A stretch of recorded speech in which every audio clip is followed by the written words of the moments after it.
called Soledad Brother about life inside the prison, he becomes a complete, even bigger cause celeb than he was before. And then he writes the sequel, Soledad O'Brien. Just kidding.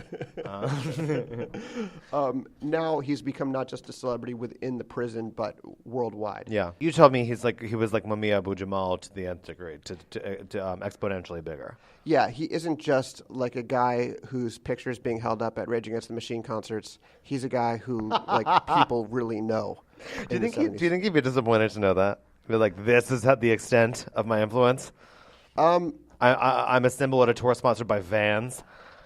Mumia Abu-Jamal is an interesting person because it definitely peaked and hit a point when it felt like, this guy's... I'm from Philadelphia. You should have seen it there. I remember a lot of, and I came from a cop family, so it was a big point of contention because, like, God bless my Aunt Janet. She's the liberal voice of my family. Not liberal, but like the super educated voice. Yeah. So she'd always be the one like, well, here's 10 statistics, and you guys are terrified, and white flight. And I remember those fights around the dinner table, but then I just went about reading my Disney adventures and my GQ magazine because I was 7. And the cops were just like Mumia Abu-Jamal as a cop killer. Yeah. But that's a very easy and prevalent attitude in Philadelphia because they love nothing more than conviction with no investigation and never being pressed on. Irish people, when they will take a stand, and if you press them, that is a bigger offense than if you shit on their lawn. Like if you ask them to back up any kind of with facts, any kind of opinion or gut feeling, they are horrified at the implication that they're not like strong in their principles, which they're not. When I worked at the Associated Press in Pittsburgh, there was a rule there that before you were allowed to say that Mumia Abu-Jamal was innocent, you had to read the entire case file. Oh. So I don't know what that means, but... So you didn't read it? I haven't read it. I don't know the details of that case. But it takes us back to George Jackson. Imagine that times 1,000. Things are about to get very complicated. All right. In August 1970, 8 months after this incident with the guard, his little brother takes over a courtroom in Marin County up near San Francisco. Mm-hmm. He is killed. The defendant is killed. Another inmate named William Christmas is killed. And his the name judge, is Bill Christmas? William Christmas. Wow. Yes. William Christmas. Maybe his father was Nicholas. Probably not, because... This is such a serious conversation. I don't know why I would make that joke. And the judge are all killed. One of the guns is a sawed-off shotgun, which at one point had been taped to the judge's neck. That is one of the guns found to have caused the death of the judge. Guess who bought that gun, Matt? Angela Davis. Angela Davis. Oh, no. Yeah. So this is the problem when you obey a grocery list, you know what I mean? That's... Almond milk, a shotgun, parenthesis, saw off, please. And it would have been almond milk because she's also a vegan. So, all right. She's on the run at this point. Everyone is looking for her. She is regarded as one of these very dangerous black radicals you've been hearing so much about. Yeah, in the news. Becomes the 3rd woman on the FBI's most wanted list. She's considered extremely dangerous. Everyone's looking for her. 2 months go by. She turns up where? The Howard Johnson Motor Lodge. Oh, my God. She's brought to trial. I also like your inherent script structure. I think it is, to adapt it would be amazing to start at that conflict at the Motor Lodge. Dial our way back, and let's come back to this moment mid-Act 2. Now we have no idea what's happening. I mean, when it's a flashback, we know, okay, this person is going to survive at least to this point. But now? We have no idea what's up with Angela Davis, unless we have Google. Yeah. Which, who has that? So at some point, as far as I can tell, this occurs when they are both imprisoned. This is remarkable to me. In July 1971, she and Jackson meet in a holding cell, accompanied by attorneys, and they begin exchanging a series of letters. What becomes clear from these letters is that they are very much in love. Angela Davis has fallen in love with this celebrity prisoner, George Jackson. Both of them revolutionaries, both of them ardently opposed to racism, to the prison industrial complex, all of these things that they are desperately trying to tear down, but now they're in the maw of it. They're in the heart of the criminal justice system. And things are about to get worse for Angela Davis. She draws an all-white jury. Could that pass voir dire in those days? It could in 1972. Wow, that's insane. And things are going to get worse because the prosecution uses the letters between her and Jackson to show that she was in love with Jackson, and that's why she bought the gun, and that's why she was part of this coup to get him rescued. Because, of course, the plan supposedly was to take over the courtroom in Marin County and then basically trade prisoners to get him released. This is the prosecution's whole case. Her case is, no, I bought those guns or rather it comes out in trial testimony that she bought the guns to defend the Soledad Brothers Defense Headquarters. This is not that wild a thing then, because, I mean, she's an associate of the Black Panthers. The Black Panthers are known for arming themselves in self-defense. Of course, white people at the time don't think it looks like self-defense. Right. They feel very threatened by it. Yeah. We have that playing out in this court case. But she's making the case that these letters have nothing to do with anything, that they're a violation of her privacy, that they've basically laid her soul bare for no purpose except to twist her words and make her look like a terrorist. And this all-white jury acquits her. Oh, wow. Twist. They acquit her. Twist. She gets out because her case is that strong and the government's case is that weak. And then this is just an amazing image for me. This is the point where me as a liberal white person starts crying. Angela Davis goes and hugs each of these white jurors who set her free. I just got chills. Oh, my God. Incredible. I think that's where our story ends, even though it's not where her story ends. She goes on to be involved in every conceivable cause on the side of people who are underrepresented, oppressed, pained. And she delivers this speech, which we'll play at the end of this, last year, where in now I'm going to start crying. Now I'm the liberal white person that starts crying. She aligns herself with feminism, intersectional feminism, anti-racism, immigrants, trans women, trans women of color, the people in the Sioux Rock Reservation who are fighting to stop the pipeline. Yeah, you said the pipeline. Just oh my God, I'm going to start crying. An incredible number of causes. She's not a person who is attacked and retreats back to her corner. She comes out harder than ever and recognizes that injustice anywhere is injustice everywhere. She gives this amazing, beautiful speech, and to show you what a brilliant person she is, in the middle of this delivery, one of my favorite parts, she leans over to the person next to her and she goes, "I'm almost done." Like she sees the Oscar shot clock and she's like, I only have 30 seconds, so my manager, my agent, my husband. And it's like, no one asked you to stop. You're Angela Davis. You can talk as long as you want, but she's so professional with it. Well, that just means she knows how to read a crowd then, I guess. Oh my God, she sounds incredible. And I want our movie to actually show that speech. Oh my God. I mean, that seems to me like the awards monologue. It's so good. Mm-hmm. And I'm not a big person on speeches in movies. I mean, if you've seen Darkest Hour.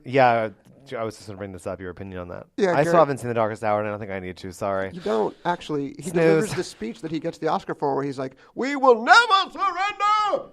And if you watch the actual speech, Winston Churchill's like, "We will never surrender." It's kind of...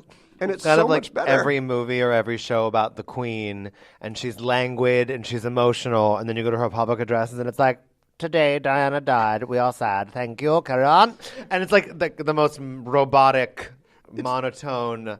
It's the first rule of acting. It's like undersell it when you want to sell it. Well, especially when there's historical record, like when I can go to YouTube and look up the same speech. Angela Davis is a wonderful speaker. She honestly, I mean, I just feel it's odd. I feel like she's the rare figure that through her extreme risk and through her bravery is a comfort source as opposed to like a motivating force. Like I want my personal trainer to be ripped and to be mean, but then to smile. Communism. Yeah, but then to smile afterwards. And I want my mom to have a pot of soup on the stove and then like just tell me everything's going to be okay. But with someone like Angela Davis, I feel like she's such a round figure of like action when action's called for, justice is justice. I am the same as everybody else. Like I think she's a rare galvanizing force that's benevolent at the same time as she is strong. Does that make sense? Well, I wonder, looking at her amazing life and the things she said and did, why she isn't more popular and better known. And I think the answer is the government really did successfully malign her name. Yeah. And really were able to paint her as this revolutionary, violent revolutionary, even though there's no evidence, according to an all-white jury, that was true. And I think she would definitely be a bigger name and could have become a bigger name if she wasn't sort of stopped. Yeah, I was going to say malign might not be the right word. Maybe suppression is the word because she's an icon and no one really... I mean, there may be but there may be sexism here, and that there are men who are better known than she is, that may be who didn't do as much. Yeah. That may be a factor in it. It may be that her name has been tainted with this revolutionary brush. But something fascinating she said in one of her prison interviews. Someone asked, is this a violent movement? Like when you mention revolution, it always means violence. And she says, I think it's amazing that you bring into this violence because I grew up next door to one of these 4 little girls who was killed. I had bombings in my neighborhood all the time. My neighborhood was called Dynamite Hill. Yeah. I've always been a victim of violence. Why do people treat me like a purveyor of violence? Yeah, that's true. It's being a victim of your systemic oppression and so guilt by association. Surely, yeah, and an attempt to take the worst elements of any movement and present that as the entire movement, right? Because it's politically convenient. Totally. So I really want to see this movie. I want to see it too. I think that she should be played by a wonderful actress named Susan Kalichi Watson. Okay. Who is hold on, I gotta look up her credits. Don't put this in there. And meanwhile, I'll give my counter actress. Okay. Zazie Beetz. Oh, Zazie from Atlanta. Zazie is, I think it's actually Zossie, like Stassi. I actually looked this up, and there's a YouTube video that says how to pronounce names, and they said Zazie. Zazie. But I shouldn't Zazie Beetz. I shouldn't use the YouTube robot. You can look up our B-roll from Sundance. She said Zossie like Stassi. Zossie, okay, to cool. me. Anyway, Susan Kalichi let's Watson is Zazie Beetz. Zazie Beetz, who is fantastic. Susan Kalichi Watson is my pick, and she is she's Sterling K. Brown's wife on This Is Us. She is a wonderful actress, but I really fell in love with her because she was cast to play an imagining of an adult Blue Ivy Carter in Ava DuVernay's music video for Jay-Z's song Family Feud. Wow. And she is so powerful, but she does have a little bit of a benevolent and gracious side, too, that seems like... what's that? Whose famous quote is that? That I don't want to be at your revolution unless there's dancing.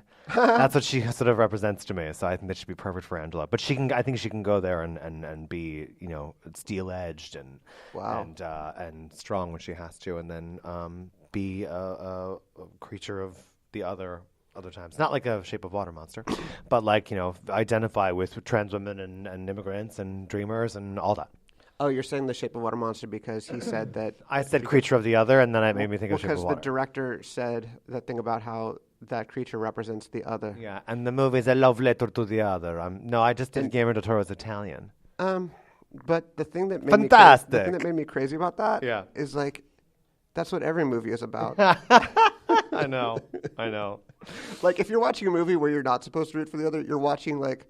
in 1988. You're watching Sylvester propaganda. Stallone movie. Yeah, exactly. Although even he's like for the other. He presents like John Rambo as the other.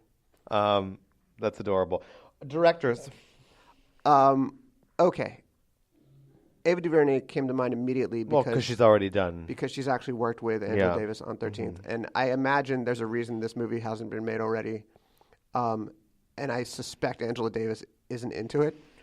That would be my guess. Yeah, that would be my guess too. But obviously, I think an African American female should probably direct, not probably, more overwhelmingly direct it. But I will say, didn't Zemeckis directed Forrest Gump? Yes. I loved your framing of this as an American life story like Forrest Gump. It wouldn't be as whimsical or happenstance. Obviously, Angela hasn't wandered into these parts of her life, but let me just give you some context. Yeah. For instance, her brother was one of the first African American football players for the Cleveland Browns and the Detroit Lions. So Incredible. then you have a football shot in there. Yeah. Then you've got a Manhattan Howard Johnson's. Then you got I think that you can tell the story of the country and the changing face of the country through. And two movie. different presidents calling her out by name. Exactly. And then you got UCLA before there was traffic. Yeah. And the Germany segments. Oh, yeah. Game changer. Yeah. But I feel like this is, it should be. And the Civil Rights Movement and the Girl Scouts. And the fucking Girl Scouts. There's going to be a Girl Scout meeting. So this is, I think that there's such a, if I had to storyboard this, can you imagine the cornucopia this would look like? And I feel like someone should visually represent that. And it should feel like an odyssey. It should feel like a journey. Yeah. And we're only getting about 15 years of her life. We don't even get into the 80s and 90s. And I don't own a home yet. And her return I've to been alive for academia. 33 Oh, by the years. way,